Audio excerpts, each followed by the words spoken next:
Bismillahirrahmanirrahim. Assalamualaikum warahmatullahi wabarakatuh. Waalaikumsalam warahmatullahi wabarakatuh. Alhamdulillahirabbil alamin. Wassalatu wassalamu ala asrofil anbiya'i wal mursalin wa ala alihi washabbihi ajmain. Amma ba'du. Rabbi shrah li sadri wa yassir li amri wahlul 'uqdatam min lisani yafqahu qawli. Rabbi zidni ilma warzuqni fahma. Amin.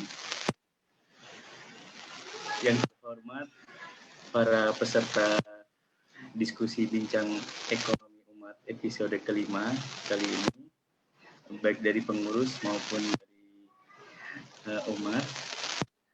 Alhamdulillah pada malam hari ini kita masih diberikan kesempatan dan ditakdirkan Allah untuk dapat bertatap muka secara virtual pada kegiatan bincang ekonomi umat yang kelima ini. Sekedar informasi bahwa program bincang ekonomi umat ini adalah program rutin dari KPU MUI yang insya Allah secara istiqomah akan dilaksanakan secara berkelanjutan sebagai majelis ilmu sekaligus media tatap muka bersama umat. Ya, perkenalkan saya Aldi Putra yang akan bertindak sebagai moderator pada kegiatan ini, yang pada kali ini mengangkat tema mekanisme wakaf menghadirkan kesejahteraan. Alhamdulillah bersama kita telah hadir narasumber yang sangat berpengalaman di bidang ekonomi Islam, yakni Ustadz Haji Jaharudin, SEME. Beliau adalah anggota KPU MUI periode 2020-2025 yang merupakan dosen ekonomi Islam sekaligus menjabat sebagai asisten profesor pada Universitas Muhammadiyah Jakarta. Beliau juga sebagai praktisi bisnis yang di Universitas Muhammadiyah Jakarta terdapat pusat inkubator bisnis dan kewirausahaan. Beliau juga aktif menulis beberapa buku tentang ekonomi Islam. Nah, kemudian terkait substansi pada kegiatan bincang ekonomi umat malam ini, kita ketahui bersama bahwa wakaf merupakan bagian dari infak fisabilillah. Istilah wakaf ini sudah kita dengar dalam kehidupan sehari-hari. Bahkan pada 25 Januari kemarin, pemerintah telah meluncurkan gerakan nasional wakaf uang. Nah, mengapa wakaf ini menjadi hal yang sangat dapat memberikan manfaat kesejahteraan bagi umat dan bangsa? Mungkin dapat dijawab oleh narasumber.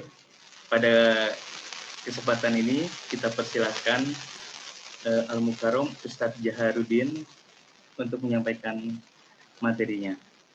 Silakan Ustadz. Baik, bismillahirrahmanirrahim. Assalamualaikum warahmatullahi wabarakatuh. Waalaikumsalam. Raditu billahi rabba wa bil islami dina wa bi Muhammadin nabiyya rasula asyhadu an la ilaha illallah wa asyhadu anna Muhammadar rasulullah. Yang terhormat para kiai, para buya, para ustadz, masyaikh, ustazah yang hadir pada malam ini. Juga kepada Ustadz Aldi Putra yang menjadi moderator kita pada hari ini. Segala puji hanya bagi Allah Subhanahu wa taala. Alhamdulillahirabbil alamin. Pada malam ini kita dipertemukan oleh Allah Subhanahu wa taala di forum yang mulia ini. Kita bisa nanti berdiskusi tentang wakaf karena tema yang sangat-sangat hangat belakangan ini. Saya insya Allah akan menjadi pemicu saja dan insya Allah nanti akan dilanjutkan dengan diskusi. Tradisi kita di Komisi Pemberdayaan Ekonomi Umat ini adalah insya Allah nanti diskusinya biasanya tuh panjang dan menarik sekali. Jadi insya Allah nanti saya akan mengantarkan saja Dan tentunya di sini banyak pakar, ahli, para kiai, para masyaikh yang juga paham terhadap wakaf. Jadi saya insya Allah akan membuat pemicunya saja. Selawat dan salam kepada Nabi besar Muhammad Sallallahu Alaihi Wasallam yang telah memberi contoh kepada kita. Semoga Allah kumpulkan nanti kita bersama Rasulullah di surganya. Amin, amin, ya Rabbil Alamin. Bapak Ibu sekalian, para kiai, para ustadz dan buya yang dihormati, yang dimuliakan oleh Allah Subhanahu Wa Taala. Izinkan saya untuk menyampaikan beberapa slide presentasi untuk sekali lagi untuk mengantarkan diskusi kita pada malam ini.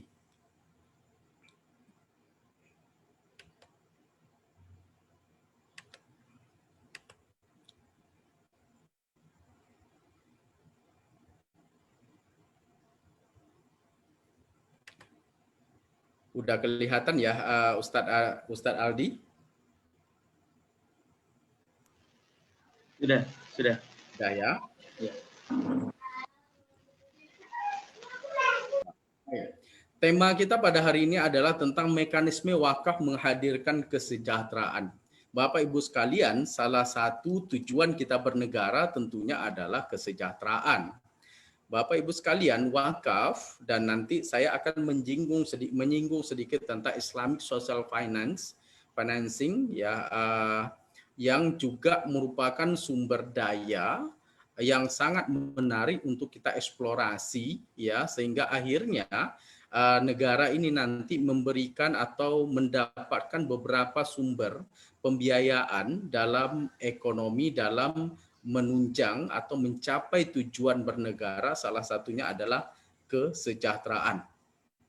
Lantas apa itu kesejahteraan? Dalam Undang-Undang Nomor 13 Tahun 98, kesejahteraan itu diartikan sebagai suatu tata kehidupan dan penghidupan sosial baik material maupun spiritual yang diliputi rasa keselamatan, kesusilaan, dan ketentraman lahir batin yang memungkinkan bagi setiap warga negara untuk mengadakan pemenuhan jasmani, rohani, dan sosial yang sebaik-baiknya bagi diri, keluarga, serta masyarakat dengan menjunjung tinggi hak dan kewajiban azazi manusia sesuai dengan Pancasila.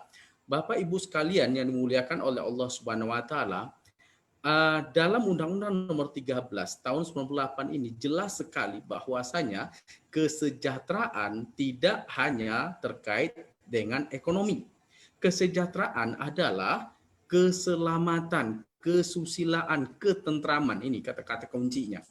Ketentraman lahir batin, adanya keseimbangan lahir batin, material dan non material, sehingga akhirnya kesejahteraan itu bukanlah hanya hitung-hitungan ekonomi, bukanlah hanya dampak ekonomi, bukanlah hanya income per kapita. Kesejahteraan lebih dalam daripada itu, dia adalah rasa keselamatan, kesusilaan, ketentraman. Ya, Imam Al-Ghazali lebih jauh mengatakan kesejahteraan itu adalah tercapainya kemaslahatan. Kesejahteraan itu bisa tercapai ya, kemaslahatan sendiri merupakan terpeliharanya tujuan syarak yaitu maqasid syariah. Bapak Ibu sekalian, insya Allah ini udah banyak yang paham sekali bahwasanya tujuan syarak itu adalah terpeliharanya 5 hal, yaitu agama, jiwa, akal, keturunan, ya, keturunan dan harta. Bapak Ibu sekalian, jadi ketika kita berbicara kesejahteraan pada konteks kali ini, maka kita berbicara terkait dengan apa? Terkait dengan pemenuhan kebutuhan rasa. Pemenuhan kebutuhan, memang rasa tentram, rasa keselamatan, rasa kesusilaan, lahir batin itu salah satunya memang adalah dampak dari aktivitas ekonomi. Dampak dari terpenuhinya kebutuhan-kebutuhan yang sifatnya ekonomi, tetapi itu bukan satu-satunya. Ya. Nah, Bapak Ibu sekalian, sebagai refleksi adalah mungkinkah kesejahteraan dicapai dengan konsep atau berasal dari modal-modal berkonsepsi ribawi? Ini refleksi bagi kita semua, muhasabah bagi kita semua. Ya, ketika pembangunan itu dibayai dengan konsep-konsep yang tidak sesuai dengan ilahiyah, yang tidak sesuai dengan konsep di mana ketentraman rasa, ketentraman lahir batin itu kita harapkan, maka rasanya kita perlu refleksi apakah itu mungkin tercapai jika ternyata skema-skema dalam kita mencapai kesejahteraan itu dominannya adalah salah satunya adalah ribawi. Ya, yang lain tentunya Bapak Ibu sekalian, para pakar di forum ini juga tahu ada hal-hal lain. Nah, saya mau mengatakan bahwasanya Bapak Ibu sekalian, ekonomi Islam yang diduga paling fair saat ini adalah sangat mungkin akhirnya menghadirkan kesejahteraan ini. Sangat mungkin ekonomi Islam berkontribusi melahirkan kesejahteraan bukan hanya pemenuhan kebutuhan-kebutuhan ekonomi, tetapi lebih dalam daripada itu adalah dia adalah memenuhi kebutuhan material, memenuhi kebutuhan spiritual, memenuhi kebutuhan rasa, keselamatan, kesusilaan, ketentraman lahir dan batin.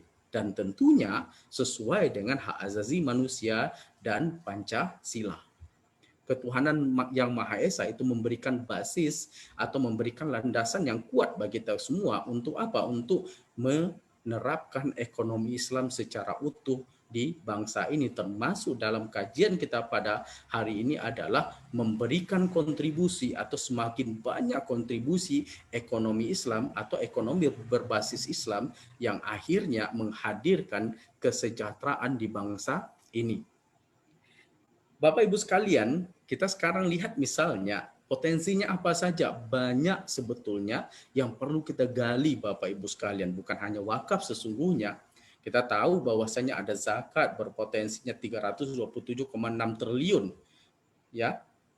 Potensinya ada wakaf uang itu per tahun itu bisa sampai 3 triliun atau potensi wakafnya 180 triliun. Ada tanah yang konon menjadi adalah wakaf yang tanah terluas di dunia. Ya. Ada pondok pesantren, ada 20.000 pondok pesantren dengan 18 juta santri di Indonesia. Ada masjid sebanyak 800.000, masjid dan musola sebanyak 800.000. Ada dana BPKH ya yang dikelola BPKH ada 120,16 triliun. Ya, dan ada lagi Bapak Ibu sekalian ekonomi kurban dan seterusnya. Jadi sesungguhnya Islam itu ya mempunyai modal atau mempunyai aset yang sangat besar dan sangat berharga dan sangat mungkin berkontribusi terhadap pembangunan. Dalam hal ini adalah membangun manusia Indonesia seutuhnya dan akhirnya sejahtera. Bapak Ibu sekalian, lantas kita memang topik kita kali ini kita nggak membahas yang lain, kita topiknya kali ini adalah wakaf. Lantas kenapa wakaf? Apakah mungkin wakaf itu akhirnya memberikan dampak terhadap kesejahteraan? Ketika kita berbicara wakaf, Bapak Ibu sekalian, kita salah satunya ingat tentang kisah wakafnya sumur Raumah, ya, wakaf Utsman bin Affan. Suatu ketika Rasulullah SAW ya rakyat waktu itu, umat waktu itu dihadapkan pada kondisi kekeringan dan ada satu sumur yang dimiliki oleh Yahudi yang konon di dalam ceritanya itu yang kikir begitu ya, dan tetapi dia memiliki satu sumber air sumber air atau sumur Raumah yang sangat dibutuhkan oleh umat. Rasulullah SAW mengatakan, adakah sahabat yang kira-kira bisa membebaskan sumur Raumah tersebut? Kabar tersebut didengar oleh Utsman bin Affan dan Utsman bin Affan melakukan negosiasi dengan Yahudi tersebut dan akhirnya disepakatilah Utsman bin Affan itu membeli separuh dulu dari sumur tersebut ya, dan caranya apa? Dengan ganti hari ini miliknya Utsman bin Affan, besok misalnya milik Yahudi tersebut. Nah, akhirnya apa? Air tersebut diwakafkan oleh Utsman bin Affan kepada umat, dan akhirnya bagian hari Yahudi tersebut tidak laku dijual. Singkat cerita, Yahudi itu pun akhirnya menyerah dan akhirnya menjual utuh sumurnya kepada Utsman bin Affan. Bapak Ibu sekalian, kisah ini adalah kisah fenomenal yang sesungguhnya penuh dengan makna. Salah satunya adalah saya mengambil makna dari kisah ini sesungguhnya adalah saat ekonomis saat ini dikuasai para konglomerat, misalnya saat aset-aset vital yang terkait misalnya salah satu pasar misalnya dikuasai oleh orang-orang tertentu misalnya, maka bisa jadi Bapak Ibu sekalian wakaf mampu melakukan terobosan kepemilikan terhadap aset-aset penting tersebut. Air ya di Jazirah Arab itu adalah aset-aset sangat strategis.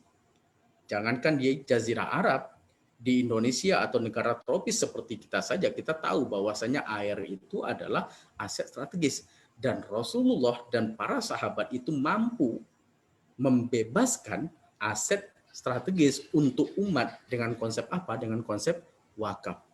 Bapak Ibu sekalian, karena ini adalah Komisi Pemberdayaan Ekonomi Umat, salah satu yang ditunggu oleh rakyat umat adalah pasar yang berpihak kepada umat, baik itu UMKM maupun rakyat atau konsumen. Bapak Ibu sekalian, bisa jadi penguasaan pasar kalau sekarang misalnya dikuasai oleh orang-orang tertentu, bisa jadi penguasaan pasar suatu hari bisa kita bebaskan dengan konsep apa? Dengan konsep wakaf. Dan wakaf Utsman bin Affan itu sampai sekarang itu masih mengalir pahalanya. Maka wakaf salah satu keistimewaannya adalah dalam sejarah banyak bisa kita baca berbagai macam literatur yang menjelaskan bahwasanya wakaf itu adalah penopang peradaban. Ya. Salah satu kita kenal misalnya Universitas Al-Azhar di Mesir. Dia adalah pengelolaannya adalah dengan konsep wakaf. Dan juga di Eropa, ya Republika pernah menurunkan satu tulisan di beberapa kampus utama di Eropa dan Amerika itu juga mereka mengelola peradaban, mengelola pendanaannya sehingga akhirnya berkelanjutan itu dengan cara apa? Dengan cara konsep sebetulnya adalah konsep wakaf. Ya, dengan nama lain tentunya di Eropa bisa kita baca. Kemudian keistimewaan wakaf yang lainnya adalah dia adalah pahalanya terus mengalir. Kita tahu bersama bahwasanya ada 3 hal yang bisa kita terima walaupun kita sudah tiada. Salah satunya adalah sedekah jariyah. Ulama mengatakan sedekah jariyah di sini adalah wakaf. Kemudian dia terus menerus memberikan manfaat walaupun generasi berganti. Salah satu contoh misalnya kita tahu ada ulama dari Aceh yang mempunyai aset di samping Masjidil Haram waktu itu, dan kemudian akhirnya digeser ke pinggir begitu, dan itu sekarang tanah Habib Buga ya, kita tahu Habib Buga yang sekarang di Mekah itu akhirnya berdirilah di sana sekarang hotel, dan hotel tersebut setiap tahun memberikan manfaat kepada orang Aceh. Dan kita tahu teman-teman haji yang berasal dari Aceh itu mendapat manfaatnya setiap tahun. Konon lebih kurang 4 jutaan lebih setiap tahun. Itu artinya apa? Itu udah 200 tahun yang lalu Bapak Ibu sekalian. Tetapi dia terus mengalir sampai kapan? Sampai kiamat. Salah satu keistimewaan dari wakaf ini apa? Dia akan terus mengalir dan pokoknya tetap terus bertambah mengalir semakin besar Bapak Ibu sekalian. Maka wakaf benar-benar harus dikelola dengan profesional sehingga akhirnya terus menjadi bola salju dalam pengembangan ekonomi.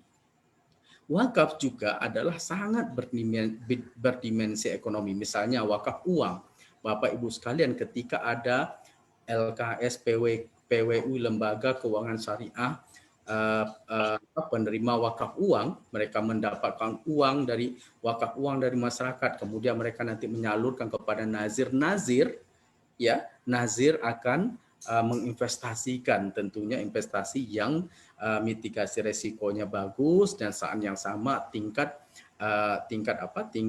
keuntungannya juga sangat menjanjikan, sehingga akhirnya wakaf itu sangat berdimensi ekonomi. Dan saya juga mengatakan bahwasanya wakaf itu berpeluang menjadi kompetitor sebanding dengan penguasaan aset-aset dan modal yang bisa jadi saat ini dikuasai oleh orang-orang tertentu. Bapak Ibu sekalian, sebagai refleksi yang tinggal di Jakarta misalnya, kalau kita datang ke Jalan Sudirman misalnya, Jalan MH Tamrin misalnya, Jalan Simatupang misalnya, ya paling tidak kalau lihat merek-merek gedung-gedung mencakar langit di situ, ya udah sedikit Bapak Ibu sekalian yang mereknya adalah merek Indonesia asli begitu.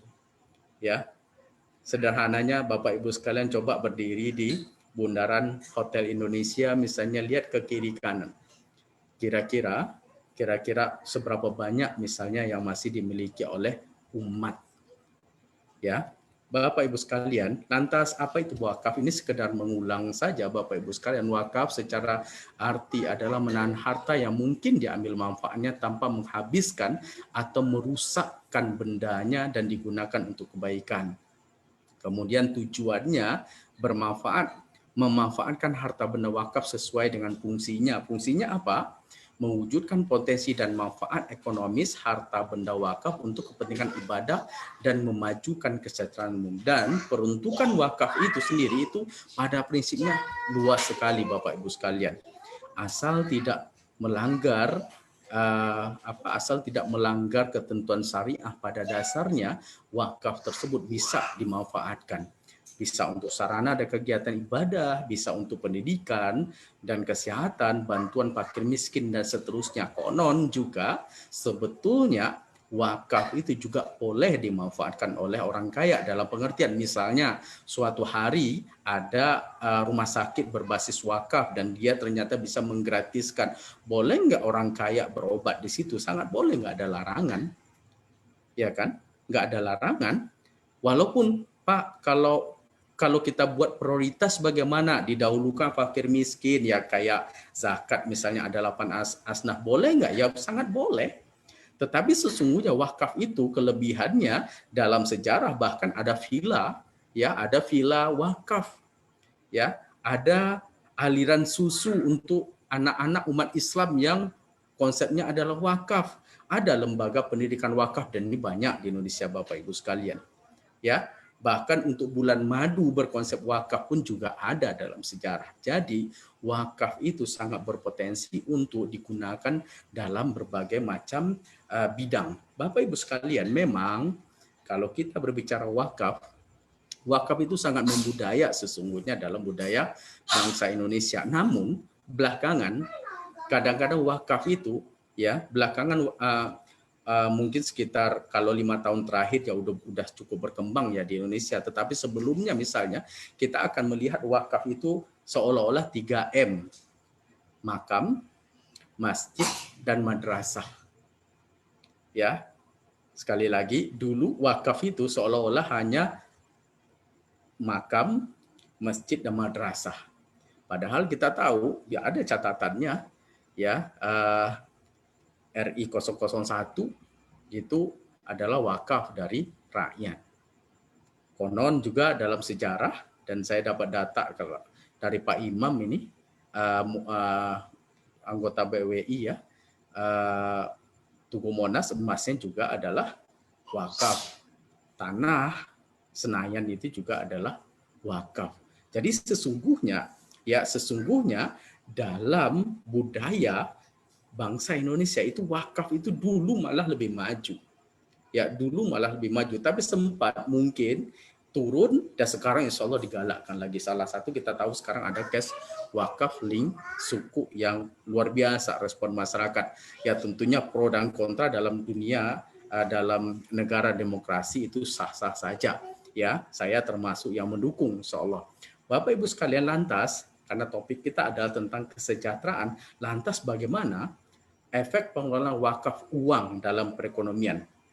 Ini saya ambilkan dari tulisannya Bapak Nuryanto Al-Arif, profesor muda dari kebetulan profesor saya juga di Fakultas Ekonomi dan Bisnis Universitas UIN Syarif Hidayatullah Jakarta. Ketika wakaf uang itu, maka akhirnya para nazir itu akan melakukan investasi. Ya, investasi itu Bapak Ibu sekalian, investasi kita tahu bersama bahwasanya itu akan menggalakkan ekonomi, akan membuat ekonomi menjadi luar biasa berkembang. Nah, proses ekonomi atau roda ekonomi akan berputar dengan apa? Dengan program wakaf ini. Dan akhirnya ada peningkatan produksi, dan kalau ada peningkatan produksi, penerimaan negara juga meningkat, pajak juga ada, pembangunan juga meningkat. Nah, ketika produksi meningkat, maka kesejahteraan masyarakat juga akan meningkat, dan itu akan mendorong konsumsi, mendorong kembali peningkatan produksi, dan juga akhirnya penerimaan negara akan meningkat. Maknanya apa? Wakaf itu akan mendorong sirkulasi ekonomi itu bergerak lebih kencang. Dan luar biasa wakaf ini adalah dia akhirnya juga mendorong langsung kepada sektor real. Memang wakaf bisa diinvestasikan di sektor keuangan, namun sesungguhnya kalau kita kembali baca-baca tentang konsep ekonomi Islam itu lebih dekat kepada sektor real. Ya, kalau ternyata itu adalah pilihan-pilihan yang tidak ideal dan akhirnya dana wakaf kembali lagi menjadi masuk ke sektor-sektor keuangan dan moneter misalnya, tetapi ya itu tidak ideal tentunya. Yang lebih ideal adalah dia langsung masuk kepada sektor real. Dan boleh nggak? Ya boleh-boleh saja, tetapi memang sekali lagi bisa jadi kita sama-sama perlu mengevaluasi dan tahap demi tahap kita perbaiki. Bapak Ibu sekalian, bola salju wakaf berkelanjutan. Wakaf ya salah satu, sekali lagi, kesejahteraan itu akan menjadi luar biasa dicapai oleh bangsa Indonesia ketika Islamic Social Financing ini dikelola dengan luar biasa. Salah satunya adalah wakaf, ya, sehingga wakaf itu akhirnya menghasilkan investasi atau mendorong melakukan investasi. Investasi yang seperti apa? Resikonya terukur, kemudian menguntungkan. Bapak Ibu sekalian, memang dampak dari hasil manfaat dari wakaf ini nanti sedapat mungkin memang kita alokasikan dulu untuk paling tidak itu 3 hal utama, yaitu pendidikan, kesehatan, dan ekonomi. Ya, sesungguhnya ketika melakukan investasi itu udah perputaran ekonomi sudah semakin bergerak. Dan hasil manfaat dari investasi itu akan terus berputar semakin besar menjadi dana lestari dan terus bertambah pokoknya, hasil manfaatnya terus membesar, semakin banyak rakyat yang merasakan menjadi solusi kesejahteraan bangsa ini. Dengan catatan Bapak Ibu sekalian adalah dikelola dengan koordinasi dan konsolidasi pengelolaan yang profesional. Bapak Ibu sekalian, ya, memang kita harus menyadari ada masih PR-PR kita, tantangan-tantangan dalam pengelolaan wakaf misalnya. Ya, data-data wakaf sendiri misalnya validasinya, data-datanya itu juga masih banyak yang perlu diperbaiki, dan kita punya lembaga yang berwenang untuk itu, dan kita yakin akan semakin baik melalui Badan Wakaf Indonesia. Nah, ini menjadi potensi akhirnya menggerakkan konsumsi, menggerakkan investasi, apalagi saat ini misalnya kita tahu pemerintah pun sudah tergerak untuk menjadi terdepan dalam apa? Dalam mengkampanyekan, termasuk misalnya adalah mengumpulkan dana wakaf.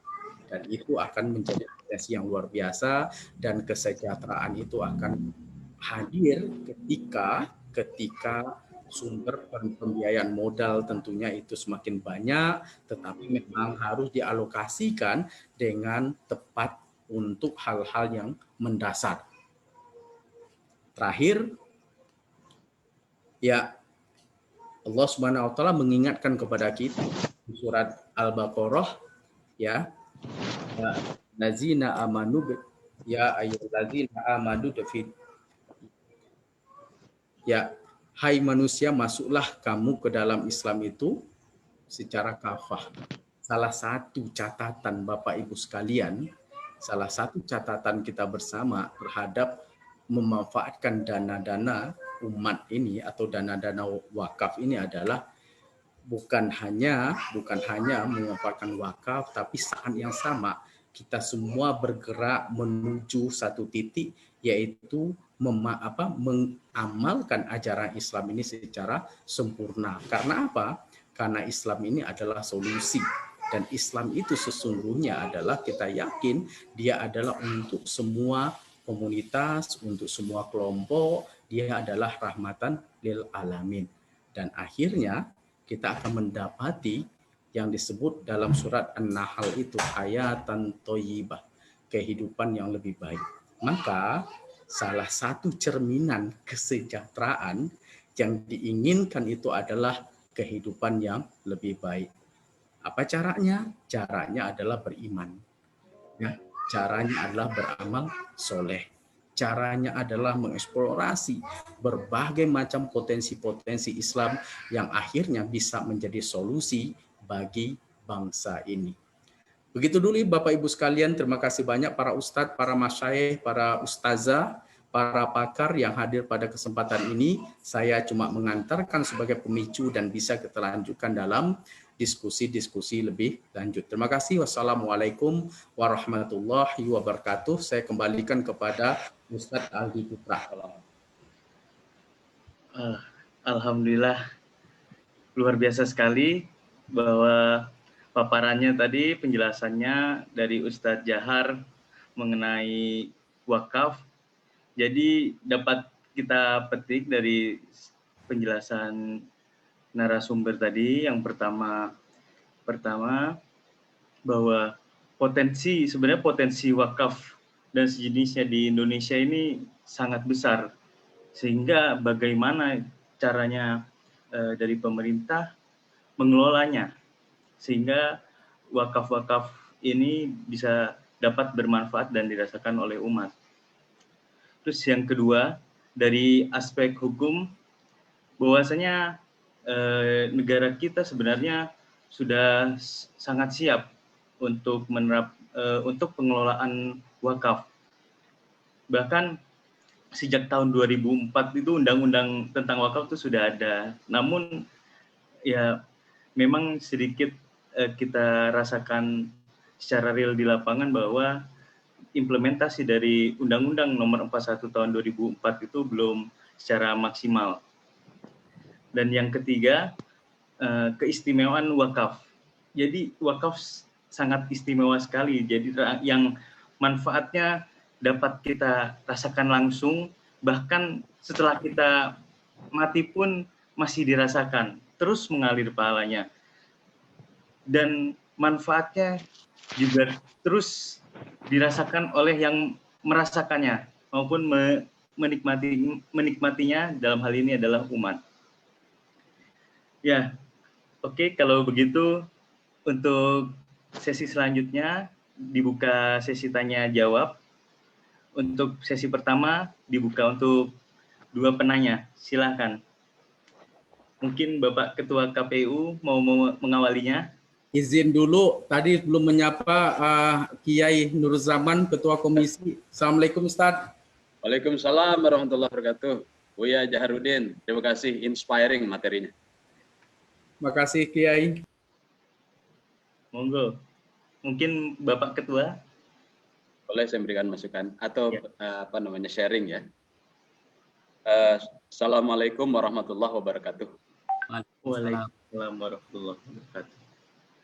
Terima kasih yang sebesar-besarnya Buya Jaharudin sudah memberikan inspirasi di dalam kajian kita di Bincang Ekonomi Umat ini berkenaan dengan wakaf. Jadi kalau saya mendengar apa yang tadi disampaikan, luar biasa sebenarnya potensi kekuatan umat Islam di Indonesia dengan pengalaman sejarah yang ada. Ada 3 hal yang ingin saya sharing dan sekaligus saya minta masukan dari Buya Jaharudin. Yang pertama, karena beliau di KNIKS ya, itu pengalamannya banyak. Yang pertama, Badan Wakaf Indonesia itu sudah lama. Lalu kemudian sebenarnya Badan Wakaf Indonesia itu juga selain menggunakan dana wakaf, aset-aset wakaf nasional, itu sebenarnya bisa mendapatkan akses dari Auqaf internasional. Itu bisa diambil, sangat besar. Pertanyaan pertama, kenapa peluang ini tidak diambil? Itu pertanyaan. Padahal kalau dari nasionalnya sudah begitu, lalu tidak diambil. Apakah memang karena mindset atau karena regulasi atau karena iron stock yang mengelola wakaf ini belum memadai? Mengingat kemudian wakaf tadi jadi 3M itu, makam, apa itu ya, makam, kan? Kemudian Makam, masjid dan madrasah, Kiai. Madrasah ya. Ya. Saya kira kalau diutilisasi menjadi apa namanya putaran pada industri real, saya kira itu menjadi hebat karena tidak saja kemudian menjadi cadangan untuk industri moneter. Ini menjadi hebat. Nah, itu pertanyaan pertama. Kenapa ya kemudian tidak sedemikian rupa terjadi percepatan akselerasi termasuk kemudian bisa mengambil dana Auqaf internasional, aset Auqaf internasional, atau kepercayaan dari Auqaf internasional. Dan wakaf itu sangat besar. Itu yang pertama. Sementara tempat yang lain seperti Malaysia dan sebagainya itu mendapatkan kepercayaan dan diutilisasi untuk sesuatu yang berputar dan benar-benar secara bahasa memang benar wakaf. Ya diam dan yang pertama. Kemudian yang kedua, format seperti apa yang kemudian ini bisa benar-benar terasa oleh umat, terasa oleh rakyat. Nah, karena memang perintah dari Allah Subhanahu wa taala di dalam benchmarking kisah-kisah untuk pengendalian termasuk pengendalian ekonomi dan sumber daya itu di dalam surat Al-Qasas ayat yang kelima itu disebutkan وَنُرِيدُ أَن نَّمُنَّ عَلَى الَّذِينَ اسْتُضْعِفُوا فِي الْأَرْضِ وَنَجْعَلَهُمْ أَئِمَّةً وَنَجْعَلَهُمُ الْوَارِثِينَ. Shadaqallah. Dan kami Allah menghendaki agar diberikan kita tuh bisa memberi karunia. Allah menghendaki bahwa Allah menghendaki memberikan karunia. An-namunna 'alal ladzina sud'ifu.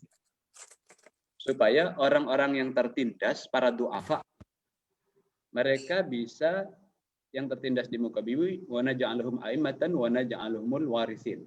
Mereka merasakan fasilitas, kapasitas, kemudian akses kepemimpinan para pemimpin dan menjadikan rakyat itu juga menikmati, mewarisi sumber daya alam dia nikmati benar, kemudian sumber daya kapital juga dia nikmati, sosial kapital juga sebagai pasar yang luas mestinya di negeri ini mereka menikmati. Itu perintah Tuhan.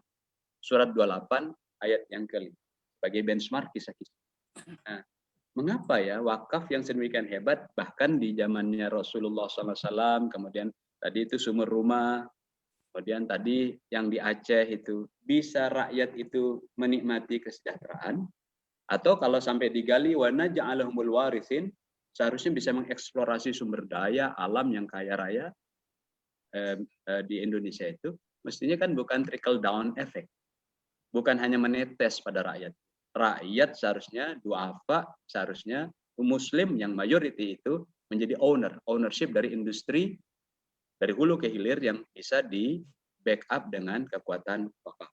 Jadi ini tentang ownership dan kemudian kenapa tidak selama ini ada kendala tidak turun masyarakat. Pertanyaan ketiga adalah tentang backup. Jadi kalau kita melihat setelah gambaran-gambaran yang ada, kita melihat bahwa wakaf itu dahsyat rupanya. Bahkan Monas tadi itu aset negara yang besar itu dari wakaf. Bahkan Pak Karno juga dapat wakaf untuk membaca proklamasi itu. Rumahnya kan wakaf juga tuh yang dipakai di Pegangsaan. Jangan lupa sejarah. Maka saya kira dalam konteks semacam ini, yang ketiga ini, ketika kemudian digulirkan, dipakai untuk negara, dalam hal ini dipinjam oleh negara, karena sukuk itu kan obligasinya negara nanti kan, cash wakaf link sukuk yang sekarang itu kan mau dipakai negara. Saya melihat ini sesuatu yang positif. Sehingga saya berdoa supaya kemudian Menteri Keuangan yang kemudian melaunching tentang wakaf itu sampai kemudian menggunakan effort kerudung, moga-moga kerudungnya terus abadi. Ini saya kira cerita pintu masuk dakwah. Nah, cuma masalahnya ketika wakaf ini diutilisasi oleh negara dalam bentuk pinjaman, dalam bentuk apa namanya, saya tidak mau berbicara bahwa mungkin ada kebocoran-kebocoran karena pengalaman yang ada dari anggaran negara pun ada yang bocor. Tapi ini kan wakaf. Nah, saya tidak berbicara pada masalah kebocorannya, tetapi ketika nanti terjadi loss, bahkan total loss pada dana wakaf yang diutilisasi oleh negara, saya kira ini kurang satu perangkat yang harus disiapkan negara, yaitu penjamin, lembaga penjamin wakaf manakala diutilisasi oleh siapapun, termasuk mau dipakai negara, ini loss. Nah, saya kira lembaga penjaminnya itu belum firm sekarang. Sehingga ini bisa menjadi masalah ketika kemudian umat diambil dananya, diceritakan pahala-pahala, kemudian diceritakan nanti berdampak kepada kesejahteraan rakyat, tapi kemudian tidak ada backup ketika kemudian dia menjadi loss. Apakah karena moral hazard, apakah manajemen, apakah karena juga, ya tentu saja sekarang nih, karena force majeure, karena bencana. Saya kira ini ada, di sini ada Bapak Arjuna Basuki yang pengalaman hukum. Assalamualaikum Pak. Assalamualaikum. Ini dari Ya. ini KPU kita narasi tentang backup, saya kira beliau pakarnya.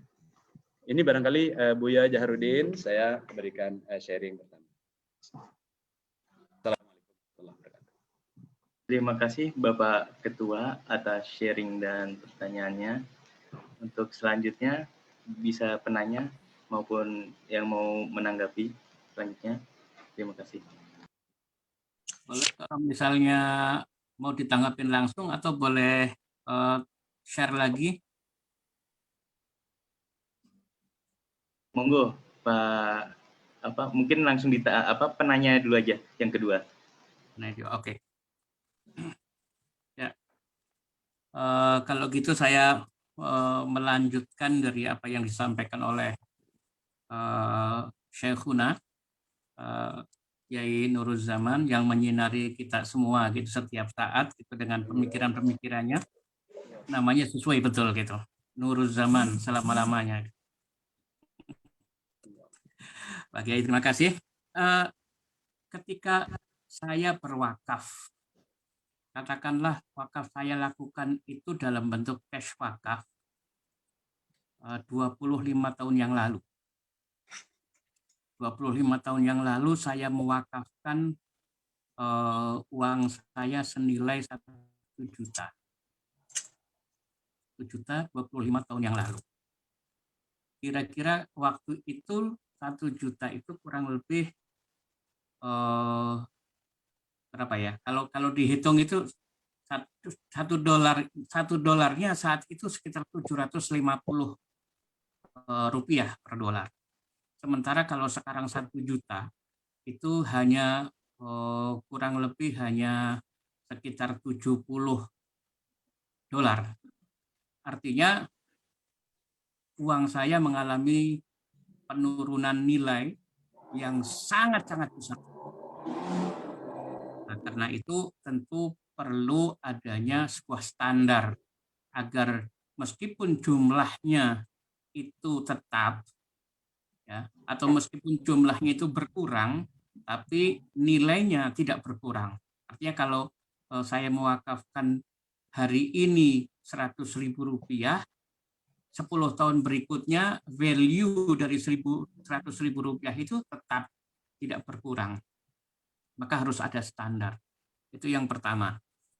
Yang kedua, berkaitan dengan pengelola wakaf. Ini banyak orang mengelola wakaf yang sama sekali mereka orang-orang yang tidak profesional, tetapi mereka dipilih karena kenal atau karena kedekatan sebagai keluarga atau mungkin berbagai hal lah yang melatar belakangi seseorang ditunjuk untuk menjadi nazir wakaf. Karena itu sebagian besar dari mereka adalah orang-orang yang dalam pengertian kita, pengertian orang-orang ekonomi adalah orang-orang yang tidak profesional, yang tidak mampu untuk mengembangkan wakaf. Sehingga ada kecenderungan bahwa wakaf itu tidak bergerak sama sekali. Artinya tidak bergerak ya tidak memberikan manfaat maksimal dan optimal yang diharapkan oleh wakaf. Itu harapan yang kedua adalah adanya lembaga sertifikasi nazir wakaf. Ini yang saya lemparkan beberapa kali, harus ada sertifikasi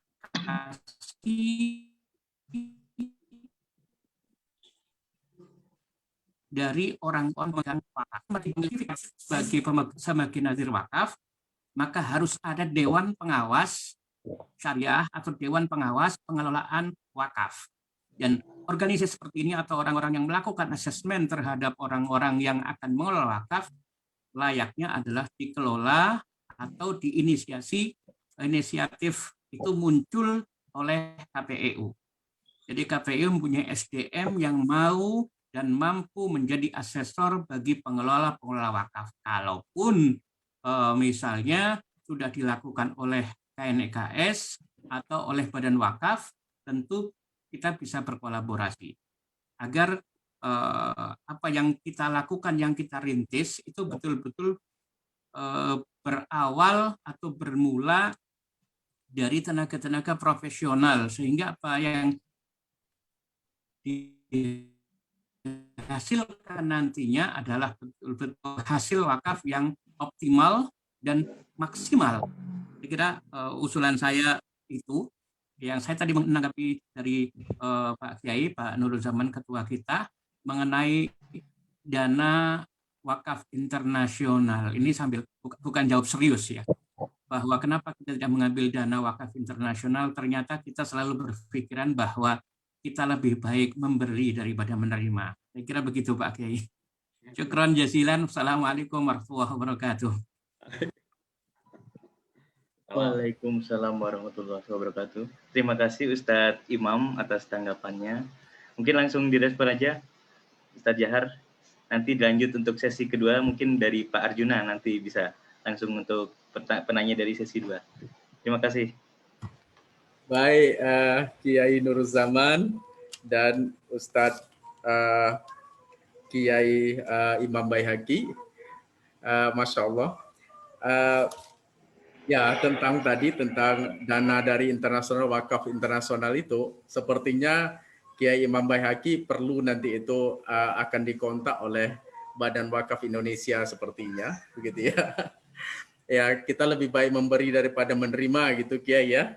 Oke, kabar terakhir yang saya terima 2 pekan yang lalu, Kiai Nurul Zaman, Badan Wakaf Indonesia itu juga sangat ingin untuk melakukan kerjasama wakaf internasional itu Kiai.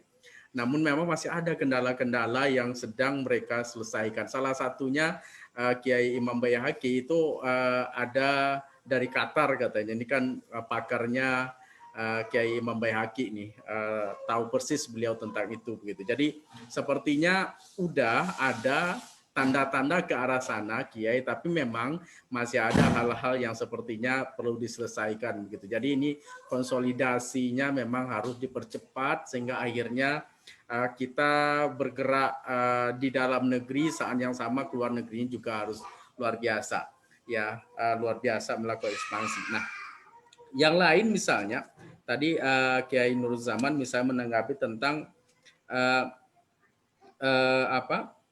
format seperti apa yang terasa ya, yang terasa Sebetulnya ketika kita misalnya lihat dan baca sejarah sukses atau best practice dari negara lain, maka sebetulnya itu bisa kita adaptasi di Indonesia, yaitu apa?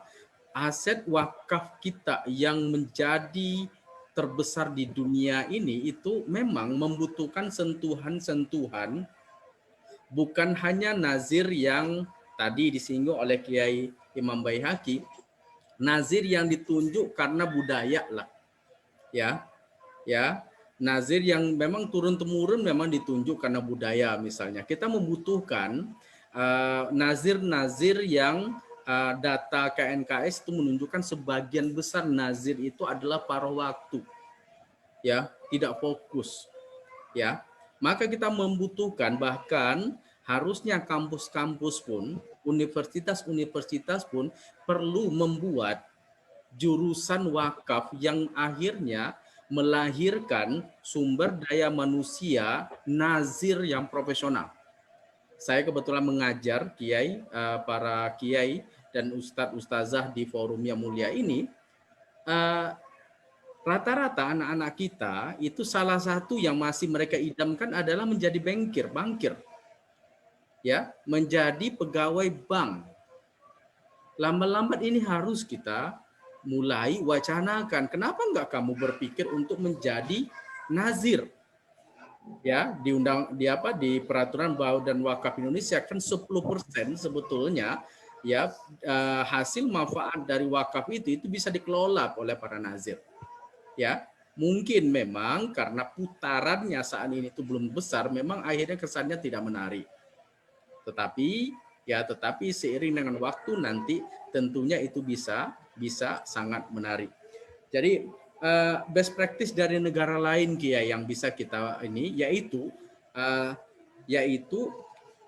aset-aset wakaf kita dikelola, nazirnya diperbaiki, nazirnya dimasukkan lembaga sertifikasi seperti tadi oleh Kiai Baihaqi, dan harus ada lembaga sertifikasinya yang meluluskan ini yang memang kompeten, ini yang belum, ini yang harus masih belajar dan seterusnya.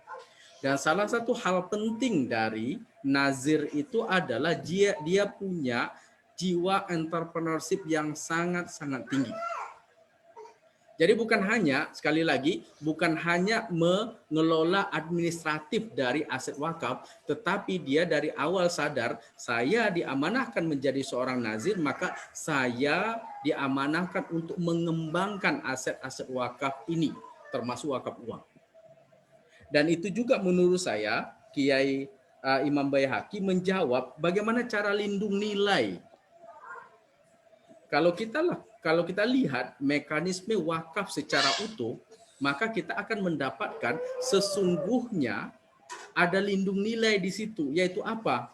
Wakaf itu, kita ambil contoh wakaf uang. Wakaf uang itu jangan ditunggu lama ada menetap. Karena apa? Karena di sana kelihatan ada maqasid syariahnya secepatnya diinvestasikan yang menguntungkan.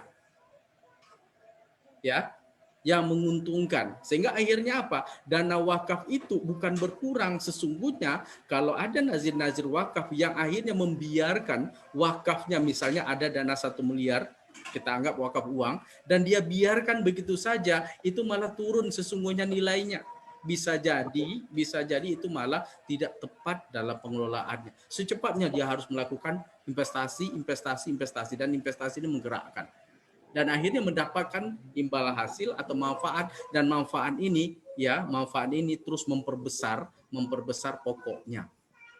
Nah, dalam mekanismenya karena wakaf ini memang aturannya tidak terlalu kaku, maka bisa jadi sesungguhnya dalam pengelolaannya Ustadz Baihaqi dan para masyayikh di sini, sebagian dari, kalau ternyata udah besar, sebagian dari manfaat wakaf tersebut kembalikan dalam bentuk apa? Dalam bentuk menambah pokok. Jadi diwakafkan lagi sebagian. Tapi kalau udah banyak loh ya, kalau masih sedikit ya akhirnya masih ini gitu. Dan itu bisa lindung nilai sesungguhnya. Ada mekanisme lindung nilai di situ. Karena benar kalau kita perhatikan, kalau begitu-begitu saja, maka bisa jadi akhirnya yang terjadi malah turun sesungguhnya. ya. Kemudian backup, benar Kiai Nur Zaman bahwasanya kita memang Komisi Pemberdayaan Ekonomi Umat ini harus mendorong ya tentang backup penjaminan, ya, backup penjaminan. Dan kalau kita lihat misalnya lembaga-lembaga wakaf itu ketika melakukan investasi maka cenderung portofolio mereka adalah mencari yang aman. Dan sementara memang saat ini kita bisa mengatakan bahwasanya suku itu termasuk yang aman memang Kiai, ya, termasuk yang aman karena penjaminnya siapa? Negara. Nah, tapi misalnya ada salah satu lembaga wakaf, saya pernah melakukan penelitian di situ. Apa yang dilakukan? Dana wakaf tersebut mereka belikan misalnya kebun sawit di suatu daerah. Ribuan hektar mereka membeli kebun sawit di suatu daerah. Kenapa? Karena ketika saya tanyakan kenapa? Karena senaas-naasnya kebun sawit tersebut tidak menghasilkan, masih ada tanah yang nanti akhirnya bisa menjadi penjamin dari aset wakaf tersebut. Nah, itu saya pikir yang perlu. Dan tadi Ustadz Imam Baihaqi itu banyak mengusulkan hal-hal yang memang perlu kita follow up. Salah satunya benar adalah kita membutuhkan lembaga sertifikasi sertifikasi nazir wakaf profesional. Ya, suatu hari kita mengimpikan universitas terbaik bangsa ini itu malah melahirkan nazir-nazir profesional. Sehingga akhirnya mereka lebih profesional bahkan dibanding bankir-bankir yang ada misalnya. Wallahu a'lam bishawab. Silakan para kiai sekalian. Luar biasa penjelasan dan diskusinya semakin hangat sepertinya ini. Mungkin langsung ke sesi kedua. Silakan Pak Ustadz Arjuna Basuki. Assalamualaikum. Assalamualaikum. Waalaikumsalam Ustadz Arjuna Basuki. Silakan Ustadz, tambahkan Ustadz. Saya kira sudah banyak dibahas, namun kalau kita berbicara wakaf kan saya banyak tahu tentang wakaf itu kan banyak belajar dari Dompet Duafa ya. Dompet Duafa itu kan mengelola sangat profesional. Yang pertama adalah bahwa memang uang daripada wakaf itu memang harus diberdayakan, harus produktif, harus digulirkan untuk usaha. Tadi sudah Ustadz uraikan bahwa memang usaha-usaha yang di dalam wakaf itu usaha-usaha yang akan dipilih adalah usaha-usaha yang memang mempunyai risiko kecil. Karena apa risiko kecil? Karena kenapa? Karena uang itu harus semaksimal mungkin uang itu harus dipertahankan tidak mengalami kerugian. Jadi kalau tadi bicara standarisasi, memang uang yang ditanam itu pasti berkembang. Karena apa? Karena uang itu harus diberdayakan, ya, dimanfaatkan untuk kegiatan usaha. Jadi memang kalau saran saya, sekarang ini kan MUI sendiri kan belum terjadi ya, belum terlaksana bahwa kita akan berapa tahun yang lalu kita pernah meletakkan batu pertama untuk pembangunan menara MUI. Ya, itu kan sebetulnya dananya kan dari wakaf rencananya. Dari badan wakaf, tapi sampai detik ini tidak terrealisasi, ada persoalan gitu. Kenapa gitu? Karena memang tidak dikelola secara secara profesional, tidak ada jaminan berkembangnya menara itu kalau dibangun gitu. Kalau itu terjadi, kalau saya lihat ya sekilas ya, karena saya tahu sedikit dari Pak Ketua bahwa sebetulnya kan itu mau dikelola oleh badan wakaf gitu, tapi kan tidak terjadi sampai detik ini, sehingga sampai saat ini belum tahu saya kelanjutannya. Nah, jadi kalau saran saya tadi sudah Ustadz katakan, yang pertama bahwa wakaf ini memang harus dikelola secara profesional, betul.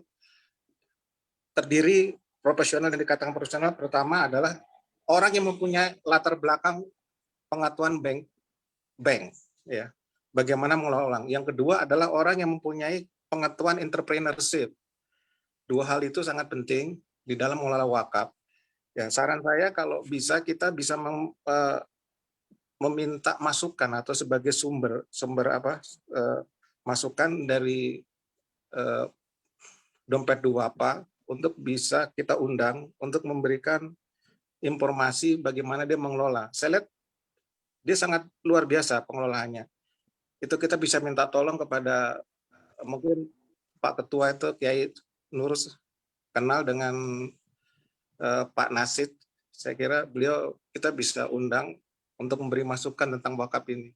Karena sejauh ini saya lihat yang sangat profesional baru Dompet Duafa di Indonesia.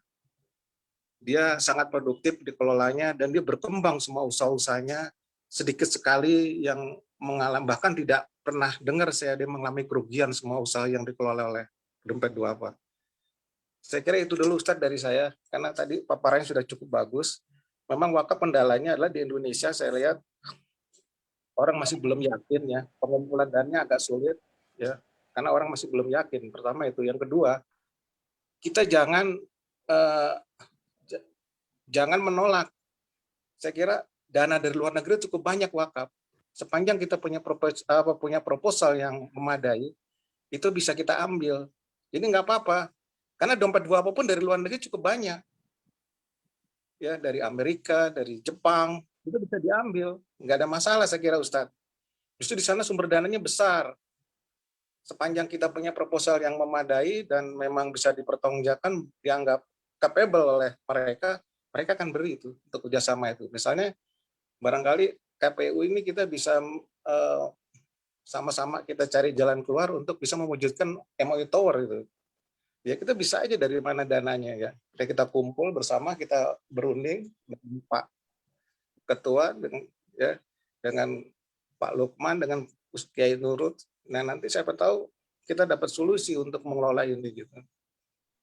Jadi kita jangan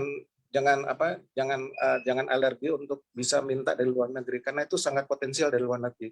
Dari wakaf-wakaf yang sukses di lembaga di Indonesia juga itu dari luar juga banyak diambil dari dana dari luar. Karena memang dana itu ada, dan dana itu memang dana komersil yang dimanfaatkan untuk kegiatan usaha di dalam mengelola badan wakaf itu. Saya kira itu dari saya. Terima kasih Ustadz. Assalamualaikum warahmatullahi wabarakatuh. Waalaikumsalam warahmatullahi wabarakatuh. Terima kasih Ustadz Arjuna. Terima kasih Ustadz Arjuna.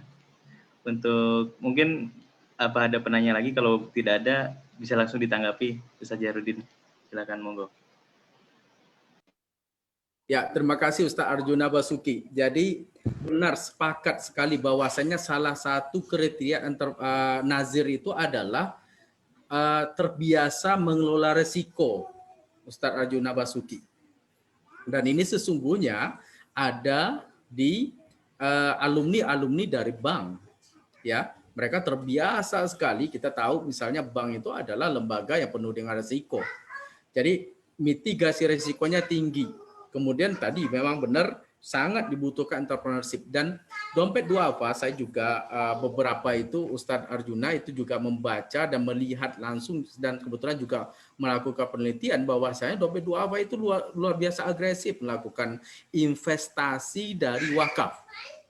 Nah ini yang dibutuhkan, investasi dari wakaf begitu. Jadi wakaf yang ada itu mereka investasikan. Jadi benar-benar mereka udah tahu detailnya bahwasanya wakaf itu kalau diam maka sesungguhnya manfaatnya kurang, atau malah tadi yang disampaikan oleh Ustadz Imam Baihaqi malah bisa jadi turun sesungguhnya dari nilai wakaf itu sendiri ketika didiamkan. Maka benar, saya sepakat sekali kita perlu undang misalnya dari Dompet Duafa untuk akhirnya lebih tahu detailnya, dan sehingga akhirnya kita nanti bisa mendapatkan pembelajaran yang bisa jadi KPEU ya melalui ketua kita Kiai Nur Zaman misalnya kerjasama dengan lembaga wakafnya MUI ya untuk melakukan kolaborasi untuk proyek-proyek yang bisa kita lakukan secara bersama-sama ya. Dan itu sangat-sangat menarik sekali, dan bahwasanya kita perlu terus mendorong wakaf ini untuk akhirnya diterima dengan baik oleh masyarakat, dan literasinya memang mungkin perlu kita tingkatkan. Salah satu strategi dalam meningkatkan literasi itu saya yakin adalah ya mempublikasikan investasi wakaf itu sendiri. Karena bisa jadi masyarakat masih ragu ketika misalnya mereka tidak melihat bukti-bukti nyatanya mana. Ya kan? Nah, ini saya pikir perlu memang dilakukan oleh lembaga wakaf, terutama misalnya Badan Wakaf Indonesia, untuk publikasi semasif mungkin tentang proyek-proyek investasi wakaf yang akhirnya mendatangkan manfaat besar kepada masyarakat.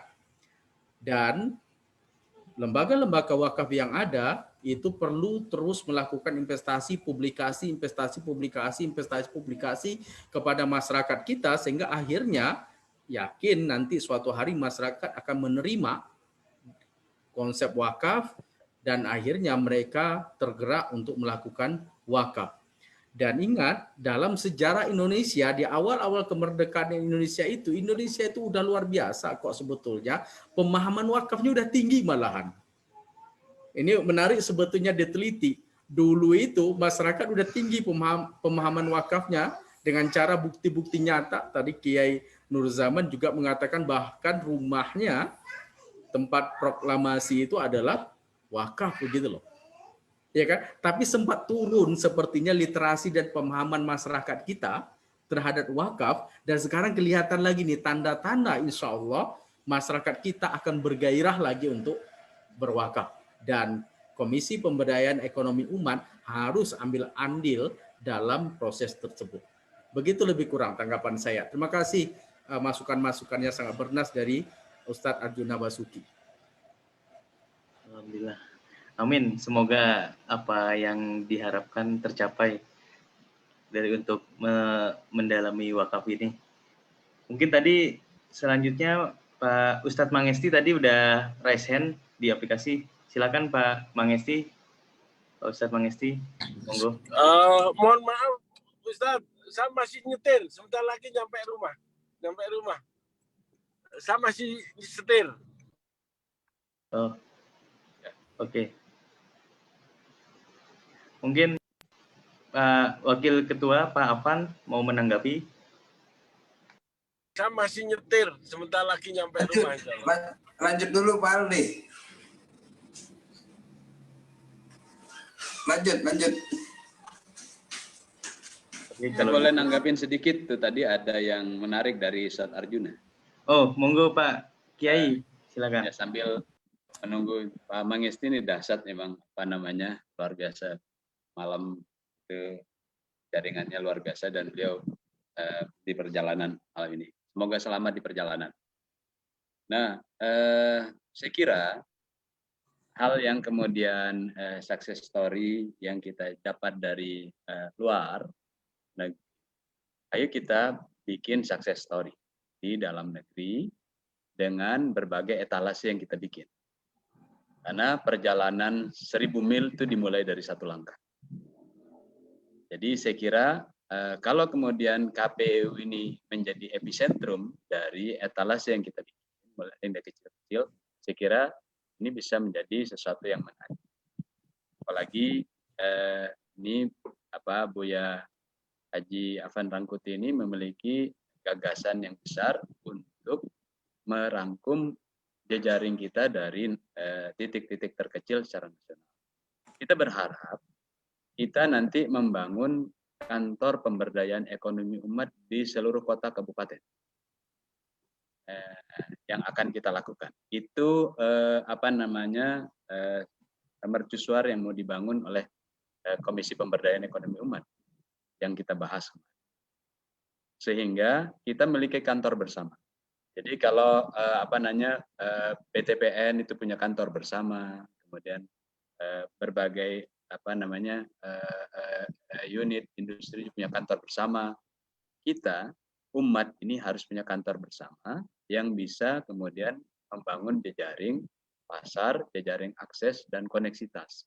Kalau ini terjadi dengan dana wakaf, saya kira bukan hanya kita menikmati sebaran data dari BWI, tapi saya kira di daerah-daerah itu tidak sedikit wakaf yang belum terdata, di mana daerah-daerah itu pasti memiliki data-data, baik itu dari kepala daerah, kemudian mungkin dari majelis ulama di wilayah atau kota dan kabupaten, termasuk kemudian dari kawan-kawan DMI di masjid-masjid.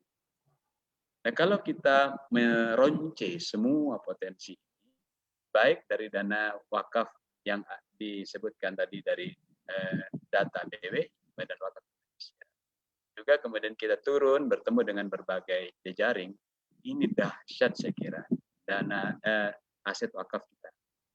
Cuman ada pengalaman, karena kalau tidak diberikan penguatan-penguatan, maka kadang menilai dari aset wakaf itu menjadi disederhanakan. Ada pengalaman ya ketika di segitiga emas itu istilahnya gitu. Ada yang kemudian sebuah nadir kemudian ditawarkan untuk ruslah ke tempat yang lain, memang lebih besar. Kemudian mendapatkan mobilitas dan sebagainya, fasilitas pesantren yang dibangun dan sebagainya. Tapi kira-kira di ujung dunia lah kira-kira gitu di Indonesia. Saya Jogja. Nah, itu ditukar dengan daerah-daerah yang strategis, tanah strategis, cakar naga lah istilahnya di segitiga emas. Lalu diutilisasi secara vertikal. Ini kalau kita kemudian punya database nanti yang dikelola oleh Big Data KPU, kemarin kita rapim terus akan desain itu, maka nanti data-data wakaf di BWI dan di daerah-daerah itu kita utilisasi. Apakah untuk agroforestry, agribisnis, atau diutilisasi building dan sebagainya. Dan itu kata kuncinya cuma satu, miliknya rakyat. Ownership-nya rakyat. Itu bisa dilakukan kalau holding yang kita bikin itu adalah kepemilikan rakyat. Tentunya yang menarik di Indonesia itu koperasi. Di holdingnya koperasi, super holdingnya adalah koperasi primer atau koperasi induk. Seperti Inkopal, Inkopau, itu punya super holding. Rakyat harus punya super holding. Kalau kemudian Majelis Ulama Indonesia mau mengelola ini sebagai super holding, dari holding-holding di daerah yang kita bikin, setiap koperasi punya anak perusahaan yang mengutilisasi dana wakaf, aset wakaf, ini menjadi kekuatan head-to-head yang besar. Walladzina kafaru ba'dhum awliya'u ba'd illa taf'aluhu takun fitnatun fil ardi wa fasadun kabir. Orang-orang yang ingkar kepada Allah itu mereka kerja sama dari hulu ke hilir dari berbagai sektor membangun kartel. Kalau kalian tidak melakukan yang setara, memang kalian cari perkara dan bencana besar menimpa kalian. Shadaqallah. Al-Anfal 7. Nah, saya kira kalau ini bisa kita curah gagasan dalam bincang ekonomi umat ini, ada task force yang kemudian menindaklanjutinya. Bukan kemudian, oh I see, bagus ya materinya. Dan memang materi ini dahsyat dari Kiai Jaharuddin ini. Memang menjaharkan agama ini memang harus Ustadz Jaharuddin yang menjaharkan dari gagasan. Saya kira ini bukan puisi, tapi ini sebuah tindak lanjut yang akan dibahas di dalam langkah-langkah di KPU, dan kita harus bertemu dengan berbagai stakeholder BWI, LAS nasional dan sebagainya. Nampaknya sudah nyampe mungkin di rumah Pak Mengisti. Mohon maaf saya menyela dulu. Ya. Barangkali gitu Buya Jaharuddin. Terima kasih Pak Kiai Nur Zaman. Luar biasa sekali. Ini penyampaian terakhirnya itu membakar semangat yang muda-muda kayaknya. Jadi Ali mau menanggapi juga Ustadz Jaharuddin. Terima kasih Pak Ketua, Pak Kiai Nur Zaman yang selama kami masuk di Komisi Pemberdayaan Ekonomi Umat ini selalu memberikan pencerahan-pencerahan, kemudian semangat, motivasi bagaimana kita bisa tetap komit dan konsisten berbuat untuk umat. Sehingga memang apa yang kita harapkan bahwa ke depan umat dalam hal ini ekonomi umat yang sesungguhnya, yang secara realnya itu harus benar-benar kuat. Nah, siapa yang bisa mendampingi atau siapa yang akan mengawali ya? Mungkin startnya dari KPU ini. Kalau bukan dari KPU, siapa lagi? Mungkin banyak konsep-konsep di konseptor di sana, di luar sana sudah bagus. Namun untuk mengawalinya ini harus perlu orang-orang yang dapat menyamakan kesepahamannya, kemudian menyamakan frekuensinya sehingga kelompok ini dapat melakukan atau dapat mengeksekusi apa yang menjadi konsep-konsep orang-orang atau orang-orang hebat di sana dan mungkin pemerintah kita. Semoga pada masa periode ini dapat menjadi secara bertahap kita dapat mengawal apa yang menjadi harapan negara kita bahkan bangsa kita. Mungkin itu tanggapan sedikit dari Adi. Amin. Mungkin Pak Mangesti, Ustadz Mangesti, apa sudah sampai di rumah? Dinantikan ini karena diskusinya sangat hangat sekali. Ditunggu-tunggu sama Pak Ketua. Pak Mangesti ini punya kehebatan. Beliau dari Kadin Jawa Timur, sedang parkir namanya, sedang parkir. Beliau itu berhasil membina masyarakat petani singkong ya di sana itu. Nanti beliau sukses story-nya bisa cerita, dengarkan. Itu dari rentenir sekarang menjadi eksportir. Jadi memasarkan singkong yang tadinya 500 perak per kilo sekarang menjadi 11.000 per kilo. Nah ini kalau kemudian dana wakaf diutilisasi, dikawal, didampingi, kemudian kita menggunakan co-branding. Saya mengusulkan Pak Moderator, kita harus memiliki kekuatan amal jama'i, co-branding. Jadi antara LAS misalnya, katakanlah Dompet Duafa atau yang lain, Basnas, kemudian KPU, kemudian Dewan Masjid, kerja bareng. Sudah saatnya lagi kita tidak berbicara entrepreneurship, karena itu kita dijebak menjadi kelompok-kelompok kecil yang terbelah-belah dan kecil, burem jadi.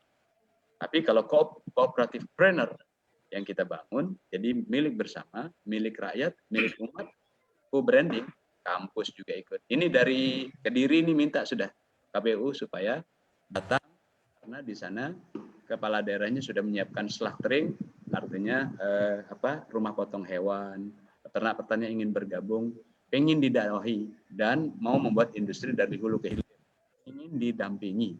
Jadi gagasannya imam besar, kalau Ustadz Arjuna itu Kiai Haji Imam Baheki itu singkatannya IB, itu imam besar. Jadi double IB, imam besar Kiai Haji Imam Baheki, double IB berarti. IB kuadrat. IB kuadrat.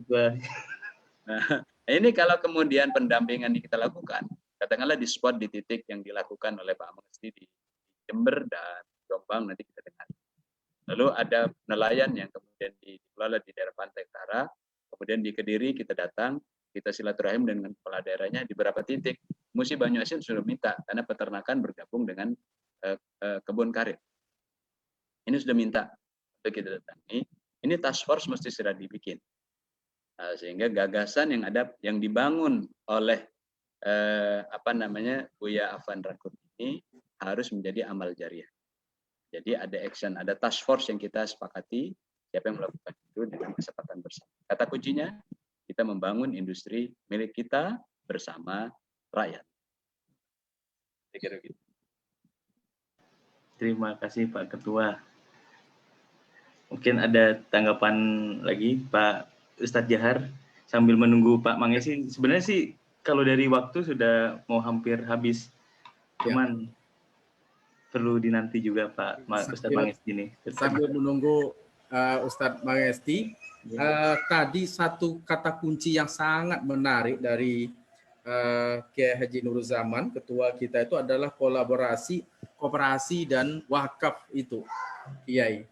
Itu adalah sesuatu yang luar biasa itu, karena memang ketika kita berbicara ekonomi, maka konsep satu yang mendasar itu adalah ownership atau kepemilikan. Ya, ketika kepemilikan itu adalah kepemilikan individu-individu, akhirnya yang terjadi adalah kapitalisasi pada individu-individu. Nah, ini Kiai Mangesti udah hadir, kita dengarkan. Monggo. Assalamualaikum warahmatullahi wabarakatuh. Waalaikumsalam. Para yai, mas yai yang luar biasa, hebat-hebat ini. Terima kasih nih ilmunya. Saya meskipun sambil nyetir. Alhamdulillah. Cuman saya ada tadi pengelolaan ya, kayak pengelolaan itu. Kita memang coba aja teman-teman para pengusaha itu bisa mewakafkan sebagian dari perusahaannya, sahamnya. Misalnya mewakafkan 5% dari perusahaannya, 10% dari perusahaannya. Otomatis pengelolaan itu sudah mereka yang mengelola. Kita tinggal dapat hasilnya. Nah, itu juga sesuatu yang resikonya juga kecil. Jadi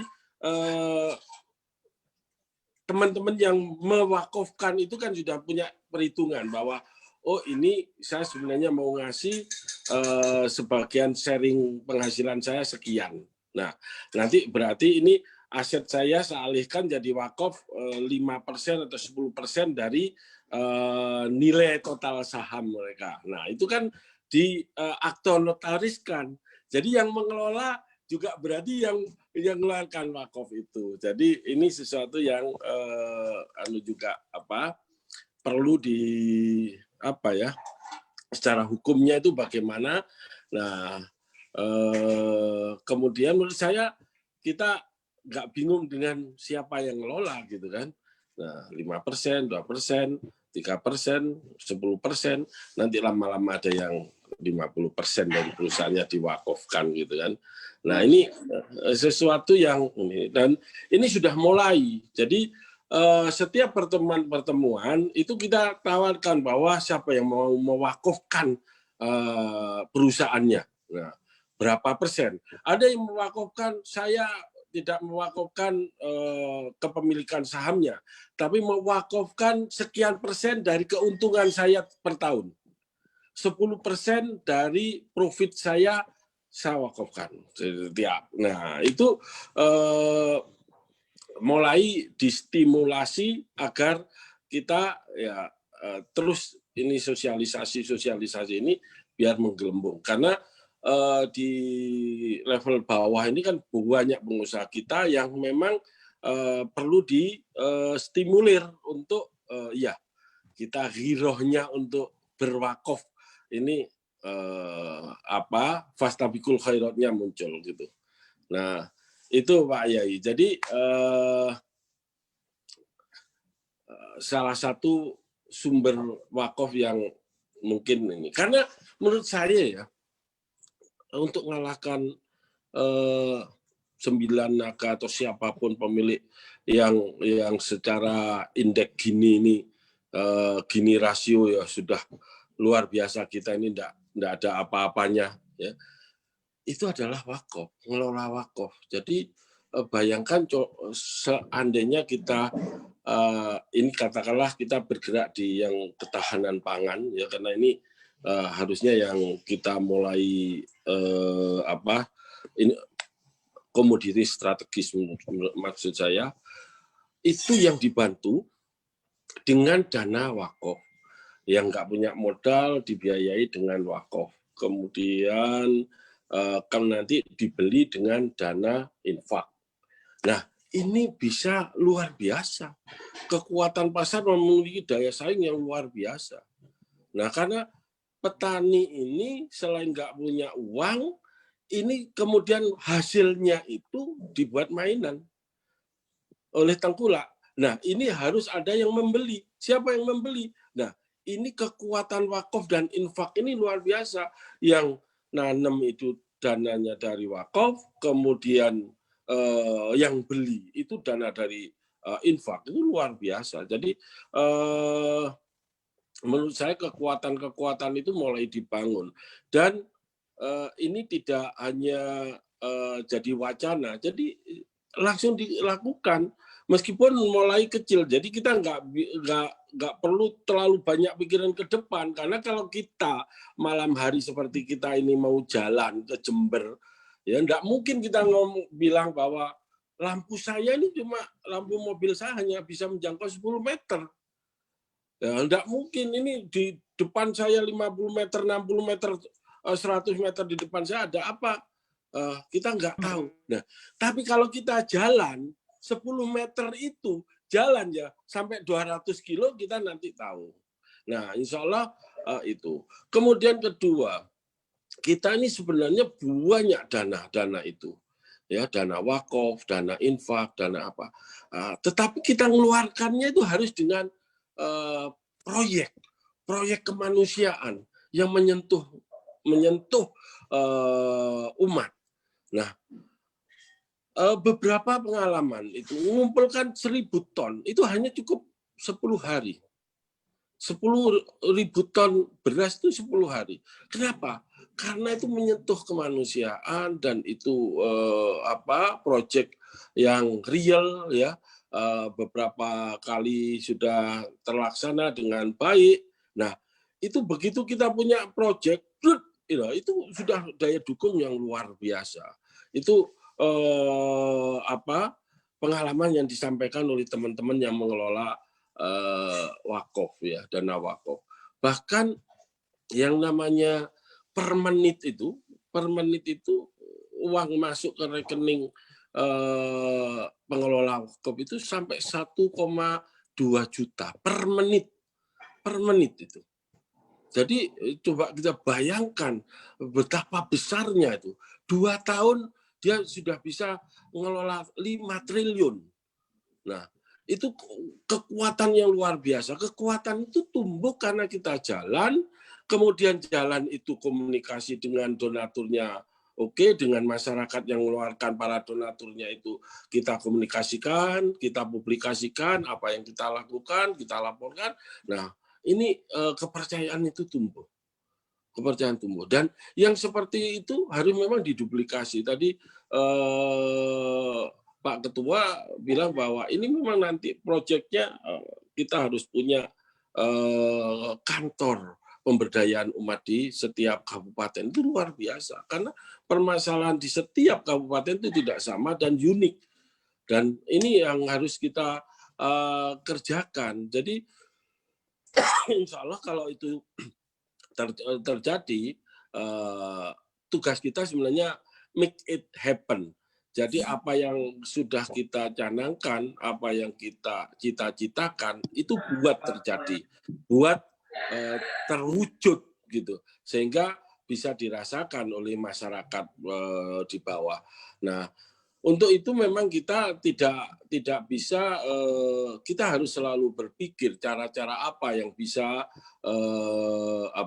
membuat para donatur itu mau terlibat, kemudian mau mengeluarkan wakofnya, infak, dan sodakohnya, itu adalah dari proyek-proyek yang kita sampaikan kepada mereka. Jadi itu Pak Ketua, menurut saya tadi yang disampaikan sudah luar biasa semua, dan ini memang sudah waktunya memang kita harus bergerak ya. Nah, itu insya Allah apa yang kita lakukan insya Allah diberi kemudahan oleh Allah. Sementara itu Pak Ketua. Terima kasih Ustadz Mangesti atas saran dan share-share pengalamannya. Bisa langsung ditanggapi Pak Ustadz Jarudin. Ya, terima kasih Ustadz Mangesti Waluyo, Kiai Haji Manguto Mangesti Waluyo. Luar biasa itu memang kalau wakaf udah bertemu dengan pengusaha-pengusaha yang akhirnya mereka menginginkan harta-harta itu dibawa ke akhirat, ya kan? Kan kita bisa kampanyekan sebetulnya mau hartanya dibawa mati, berwakaflah begitu loh. Ya kan? Karena wakaf salah satu keistimewaannya adalah dia mengalir pahalanya walaupun kita sudah tiada. Dan Kiai Mangesti di pasal 16 Undang-Undang 41 tahun 2004 itu sudah disebutkan tentang wakaf saham. Jadi itu memang udah dari awal oleh pembuat undang-undang itu dari awal mendesain bahwasanya wakaf saham itu sangat-sangat strategis. Karena tadi yang diuraikan oleh Kiai Mangesti bahwasanya ketika saham misalnya diwakafkan, maka pengelolaannya otomatis. Jadi nazir lebih kurang tuh kayak mencatat dan menerima. Sementara kalau wakaf uang saja kan tadi wakaf uang ke LKSPWU, Lembaga Keuangan Syariah penerima wakaf uang, kemudian dia baru mencari bekerja sama dengan nazir, nazir akan melakukan investasi. Nah, tahapan-tahapan ini memungkinkan memang ada kemungkinan akhirnya ada yang default di situ begitu, walaupun tentunya kemungkinan juga bisa dimitigasi risiko. Nah, wakaf saham itu menjadi sesuatu yang sangat berpotensi. Karena apa? Karena dia udah di sektor ekonomi produktif yang kencang perputarannya. Jadi sangat-sangat menarik sekali. Dan Komisi Pemberdayaan Ekonomi Umat benar menjadi orkestra, ya, menjadi orkestra dari sumber-sumber pembiayaan umat yang luar biasa tadi, Kiai Nur Zaman. Ya, wakaf saja yang sekarang kita bahas itu potensi luar biasa. Apalagi kalau kita masuk ke Islamic Social Financing lainnya, ya, yaitu zakat, infak, sedekah dan macam-macam, dan termasuk ekonomi pondok pesantren, ekonomi masjid, ya, yang itu semuanya adalah basisnya adalah langsung di rakyat kita. Dan kalau ini bisa dikolaborasikan dengan konsep koperasi berbasis wakaf, berbasis Islamic Social Financing, maka kesejahteraan insya Allah akan hadir di tengah-tengah masyarakat kita. Karena kesejahteraan yang diinginkan itu adalah salah satunya adalah rasa. Jadi bukan hanya ekonomi, tetapi apa? Ketentraman, keadilan. Dan itu semua insya Allah kita yakin hadir dengan konsep dana-dana yang berkah. Ya kan, para kiai sekalian, gimana ceritanya kalau kita menghasilkan rasa tentram kalau berasal dari dana yang tidak berkah? Setinggi apapun income per kapitanya, tapi yang terjadi adalah tingkat bunuh dirinya juga sangat tinggi. Ya kan? Jadi kita bisa sebetulnya melihat negara lain yang income per kapitanya sangat tinggi, tapi kenapa tingkat bunuh dirinya juga sangat tinggi? Dan kita yakin Indonesia tidak mengarah ke sana, ya. Tetapi kita mau menjadi negara maju yang berkah, negara maju yang menentramkan. Wallahu a'lam bishawab. Para kiai, para masyayikh yang ada di sini, itu yang bisa saya sampaikan. Mohon dimaafkan dengan kekurangannya saya. Saya insya Allah masih belajar dan terus belajar kepada para masyayikh yang ada di sini. Itu saja dari saya, Ustadz dan para kiai. Terima kasih. Wassalamualaikum warahmatullahi wabarakatuh. Waalaikumsalam warahmatullahi wabarakatuh. Terima kasih banyak. Terima kasih Pak Ustadz Jaharudin. Mungkin tadi sekaligus closing statement ya. Tadi Luar biasa. sudah. Jadi terima kasih atas kehadirannya dari Ketua Kiai Haji Nur Zaman, kemudian Pak Sekretaris, Pak Mangesti, Pak Arjuna Basuki, dan semuanya.